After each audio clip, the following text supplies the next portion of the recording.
नमस्कार दोस्तों, आज हम डिस्कस करेंगे जैविक खेती आधुनिक दृष्टिकोण से विस्तृत, जिसमें परिभाषा, संसाधन इनपुट, भूमिका, लाभ, हानि, चुनौतियां और आगे की राह सभी शामिल हैं। जैविक खेती ऑर्गेनिक फार्मिंग आधुनिक दृष्टिकोण से 1. परिचयबान परिभाषा। जैविक खेती एक ऐसी सतत कृषि प्रणाली है जिसमें रासायनिक उर्वरकों, कीटनाशकों, वृद्धि नियंत्रकों तथा कृत्रिम चारे का प्रयोग न्यूनतम या बिल्कुल नहीं किया जाता। यह खेती फसल चक्र, हरी खाद, कंपोस्ट, जैव उर्वरक, जैव कीटनाशक और प्राकृतिक संसाधनों पर आधारित होती है, जिससे मृदा की उर्वरता और पारिस्थितिक संतुलन बना रहता है। एफएओ के अनुसार जैविक कृषि एक समग्र उत्पादन प्रबंधन प्रणाली है जो जैव विविधता, जैविक चक्रों और मृदा के जैविक क्रियाकलाप को सुदृढ़ करती है। भारत में इसे परंपरागत कृषि विकास योजना (PKVY) और पूर्वोत्तर क्षेत्र के लिए जैविक मूल्य श्रृंखला विकास मिशन (MOVCDNER) के तहत बढ़ावा दिया जा रहा है। 2. जैविक खेती में प्रयुक्त संसाधन रिसोर्स इनपुट्स। जैविक खेती में प्रमुख रूप से नवीकरणीय प्राकृतिक संसाधनों का प्रयोग किया जाता है, जैसे जैविक खादें, गोबर की खाद, कंपोस्ट, हरी खाद, वर्मी कंपोस्ट, फसल अवशेष। जैव उर्वरक राइजोबियम, एजोस्पिरिलम, एजोटोबैक्टर, नीली हरी शैवाल BGA, फॉस्फेट घुलनशील बैक्टीरिया PSB। जैव कीटनाशक नीम आधारित उत्पाद bacillus thuringiensis BT, trichoderma, pseudomonas fluorescens. वनस्पति अर्क लहसुन, मिर्च, गौमूत्र आधारित अर्क। स्वदेशी इनपुट पंचगव्य, जीवामृत, बीजामृत, अमृत पानी आदि। ये सभी मृदा की उर्वरता, सूक्ष्मजीव गतिविधि तथा कीट प्रतिरोधक क्षमता को बढ़ाते हैं। 3. जैविक खेती की भूमिका। मृदा स्वास्थ्य सुधार, कार्बनिक पदार्थ व सूक्ष्म जीवों की सक्रियता बढ़ती है। सतत उत्पादन, गैर नवीकरणीय रासायनिक इनपुट पर निर्भरता घटती है। जलवायु सहनशीलता, मृदा में जल धारण क्षमता बढ़ती है और ग्रीनहाउस गैसें घटती हैं। सुरक्षित भोजन, कीटनाशक अवशेष रहित खाद्य उत्पाद। बाजार क्षमता, जैविक उत्पादों की घरेलू व अंतर्राष्ट्रीय मांग में वृद्धि। रोजगार के अवसर, कंपोस्ट, वर्मी कंपोस्ट एवं जैव इनपुट उत्पादन से ग्रामीण आजीविका सशक्त होती है। 4. जैविक खेती के लाभ।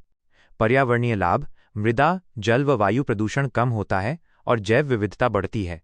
स्वास्थ्य लाभ, पोषक, शुद्ध और विषमुक्त भोजन प्राप्त होता है। आर्थिक लाभ, उत्पादों को ऊंचे दाम पर बाजार में बेचा जा सकता है। मृदा उर्वरता, मृदा की संरचना, छिद्रता और जैविक गतिविधि में सुधार। ऊर्जा की बचत, पारंपरिक खेती की तुलना में ऊर्जा की खपत कम। 5. हानियां व सीमाएं। उत्पादन में कमी, परिवर्तन काल 2-3 वर्ष के दौरान उपज घटती है। अधिक श्रम की आवश्यकता, खरपतवार और कीट नियंत्रण के लिए अधिक श्रम चाहिए। पोषक तत्वों की कमी, जैविक खादों से पोषक तत्व धीरे धीरे मिलते हैं। प्रमाणीकरण कठिनाई, जटिल और महंगी प्रमाणन प्रक्रिया। बाजार तक पहुंच की समस्या, विपणन, भंडारण और लॉजिस्टिक सुविधाओं की कमी। 6. प्रमुख चुनौतियां। संक्रमण अवधि की समस्या, मृदा को जैविक संतुलन में लौटने में समय लगता है। जागरूकता की कमी, किसानों में प्रशिक्षण व तकनीकी ज्ञान का अभाव।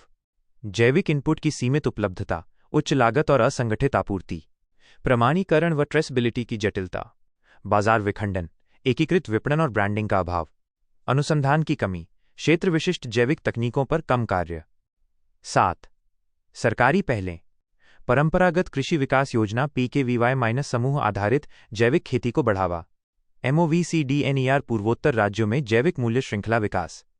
राष्ट्रीय जैविक उत्पादन कार्यक्रम NPOP- प्रमाणन व मानक निर्धारण। जैविक खेती पोर्टल ऑनलाइन विपणन मंच। भारतीय प्राकृतिक कृषि पद्धति BPKP शून्य बजट प्राकृतिक खेती को प्रोत्साहन। 8. आगे की राह वे फॉरवर्ड। अनुसंधान और नवाचार, क्षेत्रवार जैविक तकनीकों और एकीकृत कीट प्रबंधन का विकास। सरल प्रमाणन प्रणाली, सहभागी गारंटी प्रणाली PGS को बढ़ावा। किसान प्रशिक्षण, KVK के माध्यम से प्रशिक्षण और जागरूकता। बाजार संरचना, जैविक मंडियां, कोल्ड चेन और ब्रांडिंग समर्थन। जलवायु नीति से एकीकरण, जैविक खेती को SDGs और कार्बन न्यूट्रलिटी लक्ष्यों से जोड़ना। आर्थिक सहायता, संक्रमण काल के दौरान वित्तीय सब्सिडी और समर्थन। 9. निष्कर्ष। जैविक खेती पारंपरिक ज्ञान और आधुनिक स्थिरता के समन्वय का प्रतीक है। यह न केवल मृदा की दीर्घकालिक उर्वरता और सुरक्षित भोजन सुनिश्चित करती है, बल्कि पर्यावरणीय संतुलन की दिशा में भी एक ठोस कदम है। इसके व्यापक प्रसार के लिए नीतिगत सहयोग, अनुसंधान, बाजार एकीकरण और किसान प्रशिक्षण आवश्यक हैं। ये केवल प्रकृति की ओर लौटना नहीं, बल्कि सतत कृषि क्रांति का मार्ग है। मुझे सुनने के लिए आपका धन्यवाद।